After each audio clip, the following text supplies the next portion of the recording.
एक तरफ सरकार दावा कर रही है कि हम गरीब लोगों को बसाने के लिए हर मुमकिन कोशिश करेंगे, ऐसे पहले भी कहा गया है। लेकिन हमारे देश में कई ऐसे लोग हैं जो आज भी 21वीं सदी में भी घर से बेघर है। आखिर ये इन जगहों पे रहने के लिए आते हैं, मजबूरन इन्हें कई देहातों में रहना पड़ता है, या पथरीली ज़मीन हो या कहीं पे भी हो, लेकिन इन्हें अपना गुजारा करना पड़ा। लेकिन हमारा मकसद आज दूसरा है। सरकार इन लोगों को किस तरह बसाएगी, ये सरकार का काम है।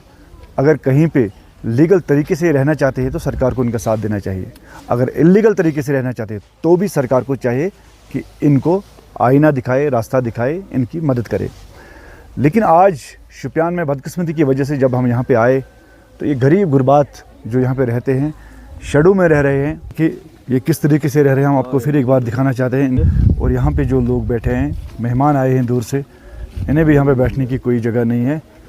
तो सरकार को चाहिए कि एक ऐसा ठोस इकदाम उठाए, ये भी अपने छोटे से ही घर में अपनी ज़िंदगी गुजार पाएँ। तो कहीं ना कहीं एक बात सही है, ये भी है कि फ्लड चैनल जो है इन पे एनकरेजमेंट करना ये वाटर बॉडीज़ के लिए बहुत ख़तरा साबित हो सकता है। लेकिन दूसरी तरफ अगर देखा जाएगा, असर रसूख रखने वाले लोग, जो अमीर लोग होते हैं, जो बड़े लोग होते हैं, तो इनका ये कहना है कि दोनों तरफ से, रंबियारा के दोनों तरफ से अगर पे एनकरेजमेंट होती है तो हटाया जाए। बिल्कुल कश्मीरी हमारे जो यहाँ के रहने वाले, शुपियान के रहने वाले, बटपोरा के रहने वाले हैं, इनके पास ज़मीन नहीं है, रहने के लिए ज़मीन नहीं है, ये भी यहाँ पे रहते हैं। इन्होंने भी टीन शेड बनाया है और उस शेड में रह रहे हैं। आप बताएं, आपके पास ज़मीन नहीं है? हाँ, कहीं छी ना ऐसे मैं कन वेरिफिकेशन में कर कूता टाइम गो तो मैं आज गए थे त्रवरी ज़मीन छुना की ना कहीं ना तो क्यों मैं कन वेरिफिकेशन ऐसे कर कहें ना टोटल मे तहसीलदार साहब तज पटवारी साहब तज आव मे घर कर वेरिफिकेशन तोड़ वो हर कंस अमिस टोटल कहें मे टोटल कहें मे सतम वरी ये सतम मे आब कतर त रात तान नौसम पावर बस आटोस कड़ान बैटरी सो लागान तथ पे पावर तुलान। मकसद ये बसान तो दिन कुन क्या करो अस पे कर इंसाफ, गरीब मेरी बात सुनी जाए। 15 साल से हम इस जगह पे रह रहे हैं, ना कोई फुल्ड वाला यहाँ आया, कोई डिपार्टमेंट का यहाँ नहीं आया। इन दिनों में क्या पता इनको क्या मसला हल हो गए। दोबारा एक दिन भी, दूसरे दिन भी हमारे पीछे आते हैं। हमारा बच्चा भी चला गया, बहुत परेशानी में हमें इन्होंने दबा के रखा। मकदम करता हूँ। दूसरी बात आपको पता है, सिविल सोसाइटी शोपियान जो है ब्रिज बिटवीन एडमिनिस्ट्रेशन और पब्लिक है। हमारे यही काम है कि गरीब लोगों के जो भी मुद्दे हैं उनको दफ्तर पर ले जाना और उनका रिड्रेसल करना है। रही बात आज का जो हमने 2 दिन से मैं लगा हुआ था यहाँ, तो जो आपने खुद फरमाया है कि जिनकी जो बेघर है और जिनका कोई गुजारा नहीं है, जिनकी कोई राइश नहीं है, ये नदी नालों पर रहते हैं और अपना गुजारा करते हैं। कभी यहाँ वो 10-10 साल से 5-5 साल से दिन में मजदूरी करते हैं और इसी खातिर के अपने अयाल को पाला जाए। और रही बात यह है कि हमारे डिस्ट्रिक्ट में इस वक्त 500 से ज़्यादा भी फाइलें पड़ी है कि इनके लिए कुछ रिहेबिलिटेशन किया जाए और इनको बसाया जाए, मगर आज तक उस पर कार्रवाई नहीं हुई है।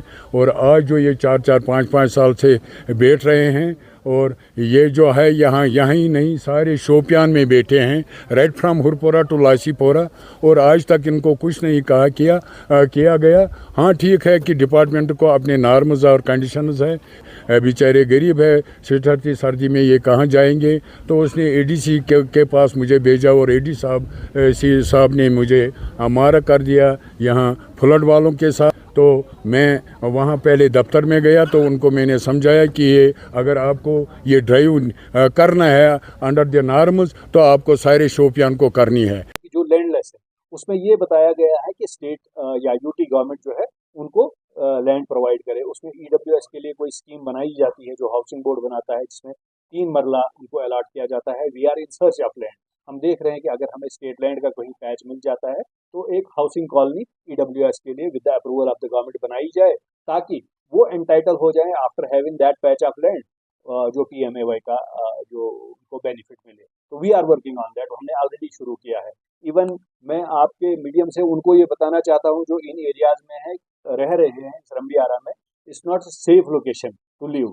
वो हमारे लिए भी प्रॉब्लम है। प्लस फिर वो ड्रिंकिंग वाटर जो वो पानी वहाँ पे यूज कर रहे हैं, दैट इज ऑल कंटामिनेटेड। और हमने सुना बदकिस्मती से एक बच्चे की डेथ भी हुई है। There might be different causes की इलनेस का क्या रहा होगा, लेकिन इमीडिएटली जो बताया जा रहा है पानी भी गंदा है। तो उनसे भी अपील है कि वो अगर इन एरियाज में रहते हैं, हमने फ्लड वालों को भी बोला है कि मतलब उस तरह से कोई ज्यादती किसी के साथ नहीं की जाएगी, लेकिन ये सेफ नहीं है कि वहाँ भी फिलहाल तो सर्दी का मौसम है तो पानी का ऐसा बहाव नहीं होगा, लेकिन that is not a safe place to live. But हम उनके लिए कोशिश कर रहे हैं जो उनमें से हकदार होगा, मतलब ऐसा ना हो कि कोई किसी और इलाके से आया हो, उसके पास ज़मीन हो, उसके पास मकान हो, किसी और मकसद से आया हो, उनकी पूरी सिक्योरिटी की जाएगी। जो यहाँ का हकदार होगा या जो बाहर से भी आया है जो हकदार है, जो डोमिसाइल है यूटी का, तो उनके लिए हम कोशिश कर रहे हैं। कहीं ना कहीं आप देख सकते हैं कि यहाँ पे बैठने के लिए जगह भी नहीं है। यहाँ इनके जो पड़ोसी है यहीं के शुपियान के रहने वाले, ये भी खुद शड़ों में बेचारे रह रहे हैं, तो यहाँ पे कुछ गुजारा करके इन्होंने यहाँ पे चाय का इंतज़ाम किया। और आप देख सकते हैं हमें भी चाहिए, उन साहिब सरवत लोगों को चाहिए कि इस तरह के गरीबों की मदद की जाए, और सरकार को चाहिए कि एक ऐसा इनिशिएटिव ले ताकि इस तरह की जो हमारे जो गरीबी की सतह से भी नीचे जो लोग हैं जो इस तरह रह रहे हैं, इनके लिए आगे आएँ और इनकी मदद करें।